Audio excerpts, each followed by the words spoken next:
Ya, mungkin teman-teman ada yang bertanya dari kemarin mengenai hadis akhir zaman, min asyratis sa'ah, di antara ciri-ciri kiamat, ay yaksural jahal, banyak kejahilan, zahir kefasikan, banyak kemudian hal-hal tidak senonoh, wa yaqillur rijal wa taksurun nisa, perempuan sedikit, laki-laki banyak. Lalu saya di sini menyampaikan dan saya katakan masjid ini tidak bertanggung jawab dengan pandangan saya. Jadi kalau ada yang nanti mengatakan, oh masjid RMJ tidak ada kaitan dengan itu. Itu mutlak adalah tanggung jawab saya. Jika salah, saya minta ampun kepada Allah. Jika benar, nanti kita lihat saja nanti ke depan. Kan Imam Mahdinya belum ada, belum muncul. Ya, apa kata Nabi? Ini bahasa Arabnya, li khamsina. Ini kurang, geriginya kurang satu. Kalau apa ya? Imra'ah al-qayyimul wahid. Ini istilah ini bisa diperdebatkan. Barangkali saya keliru di sini, bisa jadi. Benar bisa juga. Nah, nanti di mana saya kelirunya, nanti saya sendiri juga baru sadar kemarin. Ya, sebenarnya sudah sadarnya lama, dikritik orang, tapi saya kemudian yang mengkritik orang paling dekat saya sendiri. Kok kamu memahaminya begitu? Li khamsina,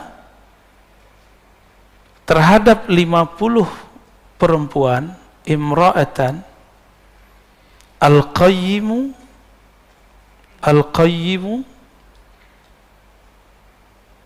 yang qayyim, wahid, satu orang laki-laki.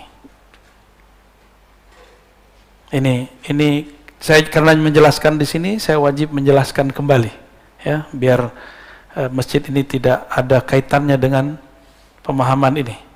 Termasuk saya ngajar di semester sebelumnya, masih sempat ngajar di Ma'had Darus Sunnah, dan ma'had saya tidak ada kaitannya dengan pemahaman saya ini.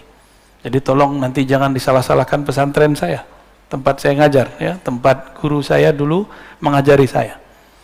Taib, al-qayyim, ini yang jadi perdebatan, benar nggak?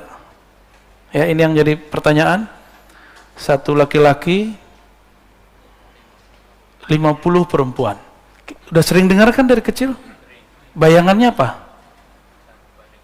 1/50 itu yang terbayang dalam pikiran saya, kata qayyim waktu itu menikahi. Bisa jadi salah. Kenapa saya mengatakan menikahi? Karena di Quran ada kalimat qawwamuna, ar-rijal qawwamuna 'alan nisa. Laki-laki adalah pemimpin tulang punggung perempuan. Ternyata ini jadi sumber masalahnya. Karena perbedaan istilah. Bisa jadi istilah di Quran itu berbeda dengan yang di hadis. Berarti saya salah. Gitu. Saya ceklah riwayat-riwayat. Ternyata tidak ada yang mendukung masalah ini. Baik pro ataupun kontra, karena memang nggak ada lagi riwayatnya. Kalau di riwayat lain cuma disebutkan 40. Di riwayat Imam Muslim ada 50, ada 40 seingat saya. Kalimat 50 dan 40 dalam bahasa Arab itu disebut lit taktsir, menunjukkan banyak, nggak mesti 50. Bisa saja cuma 10 disebutnya, bisa di 9. Karena kalau 9 dalam mazhab Daud al-Zahiri masih diperkenankan. Tapi itu bukan mazhab yang mu'tabar. Mazhab saya sampai sekarang masih mazhab Syafi'i. Dan saya tidak mau melanggar ijma. Ya. Ada yang bertanya, apakah antum melanggar ijma? Tidak. Terus kenapa ngomong begitu? Mana ada dalilnya kemudian membolehkan menikahi, menghalalkan nikah 50? Dalam pemahaman saya, kalimat ini adalah izin Rasulullah untuk menikahi 50. Itu pemahaman saya yang basic. Tapi ternyata tidak semua orang memahami hal itu, karena kata qayyim di dalam istilah bahasa Arab, mayyaqumu ala umurihinna, yang mengurusi urusan perempuan, makannya, minumnya. Tapi kan perempuan juga ada urusan biologis. Supaya halal, maka saya memahaminya waktu itu di sini dihalalkan Allah. Dan inilah hadis yang menghalalkannya. Jadi bukan sekedar pemahaman bahwa nanti ada imam kemudian berijtihad membolehkan, enggak, tapi karena hadis ini. Tapi ternyata tidak semua orang berkenan. Bahkan Imam Ibnu Hajar Al-Asqalani mengatakan ini mustahil. Bagi Imam Ibnu Hajar Al-Asqalani, beliau juga hafiz dan qadil qudat. Maka saya katakan, teman-teman, karena ini tidak disepakati oleh siapapun, ya, maka saya mohon maaf sudah membuat antum salah faham, dan saya mencabut pemahaman itu, dan saya merevisi bahwa saya tawakuf dengan makna hadis ini, bahwa maknanya belum tentu menghalalkan 50 perempuan. Oke, clear? Ya. Tapi mungkin nggak satu laki-laki menikahi 4 perempuan, lalu dia karena masa perang, nanti kan setelah perang laki-laki banyak yang meninggal, maka 4 istri yang sah, selebihnya budak. Mungkin? Sangat mungkin itu terjadi kembali, karena perbudakan baru habis 100 tahun yang lalu. Ya, di daerah Sulawesi dulu masih ada perbudakan 100 tahun yang lalu. Ya, di Amerika baru dihapus, sedangkan Nabi sudah bertahap menghapusnya dengan cara kafarah. Ya, jadi tolong teman-teman, ini cuma perbedaan penafsiran ayat dan hadis. Jadi tolong jangan diperpanjang dan jangan bawa-bawa MRBJ.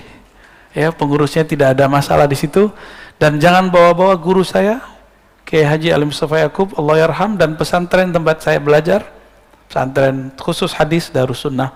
Ya, itu urusan saya dan saya sudah merevisinya pagi ini. Ya, Allahumma sholli ala Sayyidina Muhammad.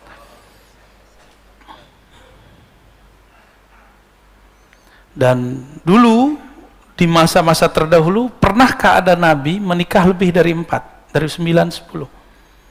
Hatta Nabi sendiri 11 istri. Nabi Daud disebutkan di Quran 100 istri, 99 tambah 100. Berarti di syariat terdahulu pernah ada. Dengan hadis yang tadi, pemahaman saya dulu, boleh jadi syariat itu dikembalikan. Namun tidak semua ulama kita membahas itu dan memang tidak berkenan. Ya.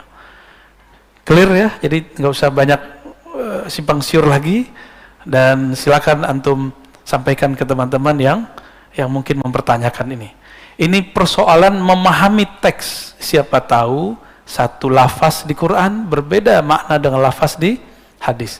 Apalagi zaman ini.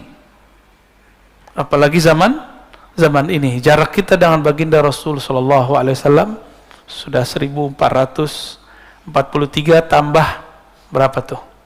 Tambah beliau di Madinah, tambah beliau di Mekah. Baik. Kapan kehinaan akan muncul? Ketika ketamaan bersemi di dalam diri.